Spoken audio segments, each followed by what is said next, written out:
De retour dans Awacor pour un nouveau tutoriel, on va faire suite au précédent tutoriel qui était l'extraction de données issues de la base de données unifiée d'Awacor. On récupère les tag names, on récupère différentes valeurs que l'on a créées par les tag names. Et bien on va maintenant les exploiter non pas sous forme texte, sous forme numérique, mais sous forme graphique. Dans le chapitre 6.02, on a appris à créer des modèles d'extraction de données en spécifiant les colonnes qui nous intéressaient, en y mettant un calcul au besoin s'il y avait une nécessité, en changeant le format. On peut aussi d'ailleurs configurer la couleur d'affichage, c'est totalement possible, mais on va apprendre surtout à exploiter de manière graphique toutes ces données. Et il y a tellement de choix possibles que l'on va éclater ça sur plusieurs tutoriels. Je vais revenir donc dans mes données extraites, extraction de base de données. On avait créé niveau et température des fours. Je reviens sur les différents tags qui avaient été spécifiés. Voilà, là c'est simplement pour les niveaux, les hauteurs de différents silos et une moyenne qui est un champ en fait calculé. On a la possibilité, comme je vous l'ai dit, donc de changer la colonne, la couleur. On va par exemple afficher un bleu clair avec une écriture en noir par exemple. Si je fais là une extraction de données, vous verrez que la répercussion se fait automatiquement. On a nos trois valeurs de silo et la moyenne qui est calculée avec un affichage personnalisé. Rappelez-vous, nous avions défini 2 digits après la virgule et on avait rajouté l'unité millimètre. Bien. Comment exploiter cette donnée sous forme graphique? Eh bien pour cela, on va dans le deuxième chapitre. Le premier, c'est la déclaration des plages de date et horaires dynamiques, ainsi que la densité d'extraction, là en l'occurrence une valeur toutes les 10 minutes. On va voir maintenant comment mettre tout ça sous forme graphique. Alors premièrement, on commence par sélectionner le type de graphique qui nous intéresse. On va prendre dans notre premier cas des courbes. Pour personnaliser un petit peu l'affichage, on a la possibilité de définir un fond d'écran pour ce graphique, avec un dégradé en 2 couleurs. On peut par exemple prendre un vert léger, vert,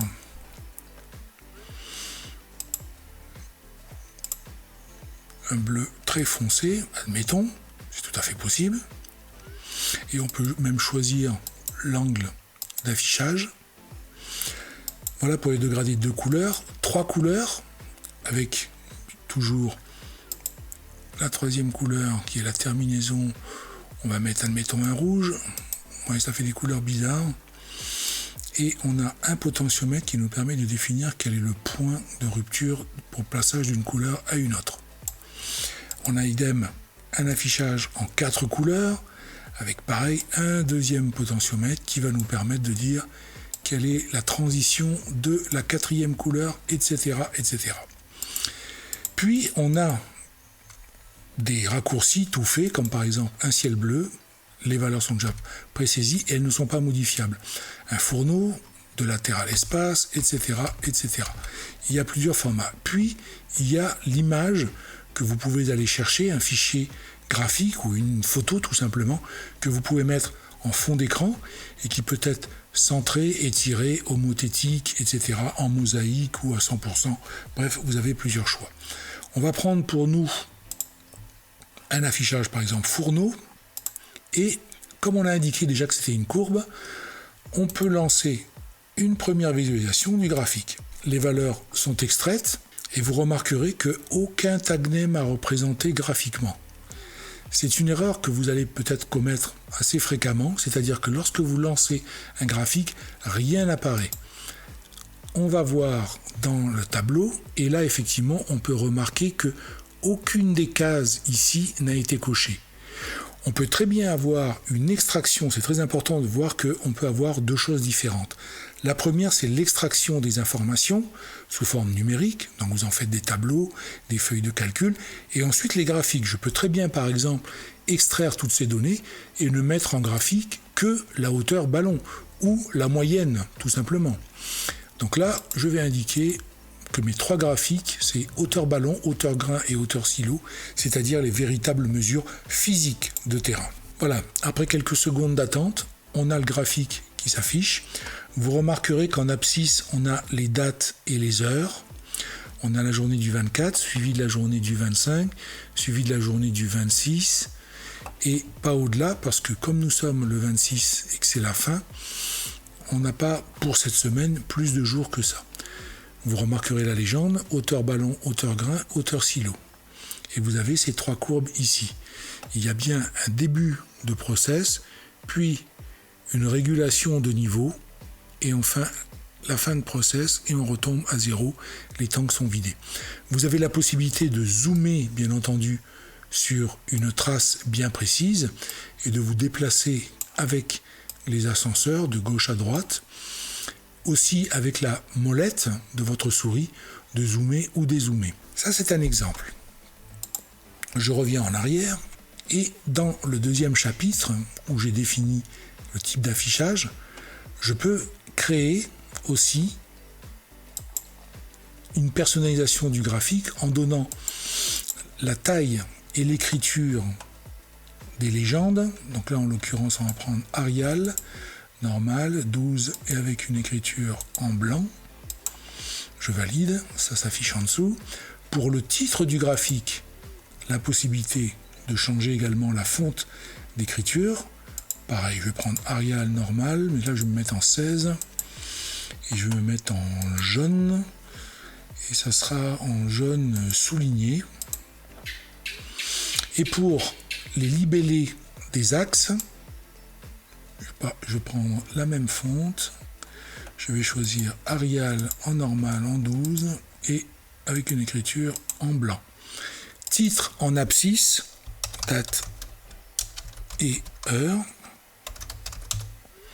Titre en ordonnée, hauteur au pluriel. Mes légendes, je peux les afficher à droite, à gauche, en haut, en bas, ou pas du tout de légende. Une fois que j'ai fait ça, je valide. Je demande l'extraction et mon nouveau graphique. Voilà. Et au bout de quelques secondes, toutes les valeurs sont affichées.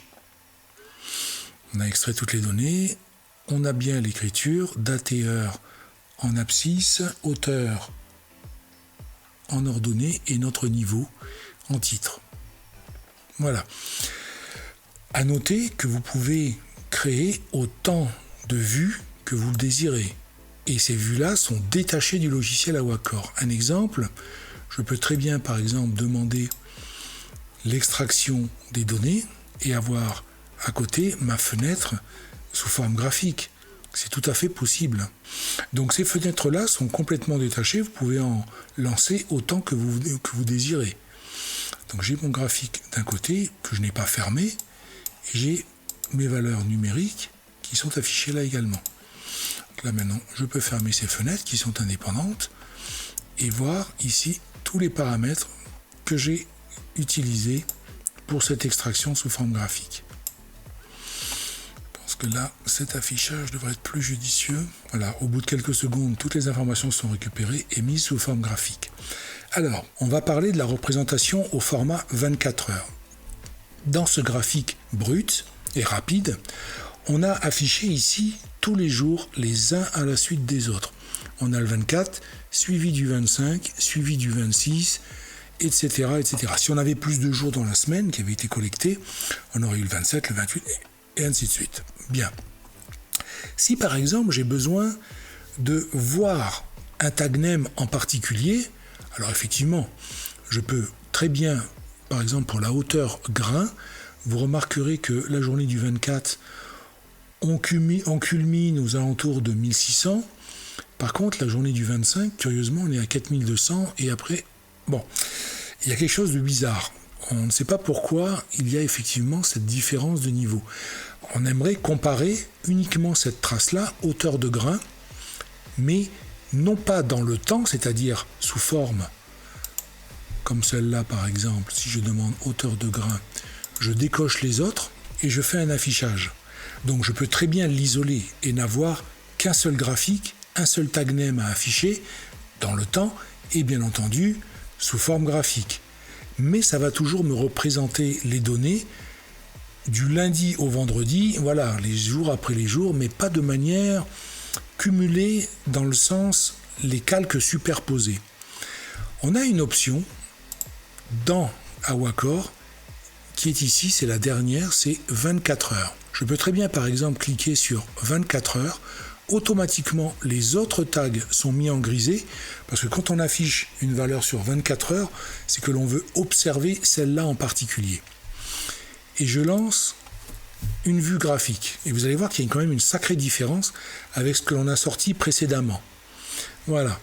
Ici, on n'a qu'une journée de 24 heures, mais tous les jours sont cumulés. Si on regarde les légendes, on a en bleu la journée du 24, la journée du 25, la journée du 26 en jaune, etc. Et là, on représente un seul et même tag name, mais de 0h à minuit, et tous les jours sont affichés sur cette même page. C'est ce qui va permettre de comparer, si vous avez plusieurs traces, eh bien, les niveaux et les différences qu'il peut y avoir de jour en jour.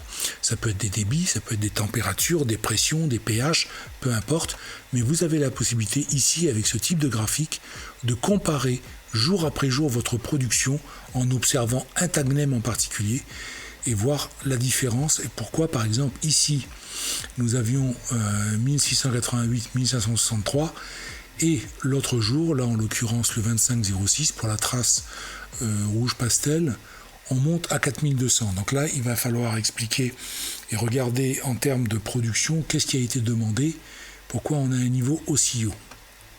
Donc ça, c'est permis avec la case à cocher 24 heures. Je peux très bien, alors bien entendu, il faut que les autres soient cochés aussi, je peux très bien demander par exemple la hauteur ballon, et celle-là, je vais l'afficher seule. Donc là, hauteur ballon, idem, la journée du 24, du 25, du 26, cumulée sur un seul plan. Toutes les couches sont sur un seul plan. On a nos différentes journées de 24 heures, de 0h à minuit, et on peut comparer maintenant toutes ces traces. On a une production qui est assez homogène, dans la mesure où on a le ramp-up qui se fait normalement, la régulation de niveau qui est pas mal, puis la redescente, la vidange pour préparer le CIP. Donc ça s'explique convenablement. On a juste des écarts de hauteur en fonction certainement de la production demandée et la régulation par rapport au débit demandé qui est plus haute pour subvenir à tout risque de marche à sec. Donc on doit certainement ici travailler avec des niveaux plus hauts pour éviter une baisse profonde du niveau. Ça, c'est le graphique de type 24 heures. À noter que lorsque vous affichez un graphique, vous avez en haut à droite un petit appareil photo qui va vous permettre tout simplement de prendre une photo, un instantané en quelque sorte, de ce que vous avez sous les yeux et d'en faire une image qui va tout simplement dans votre base de données de documents.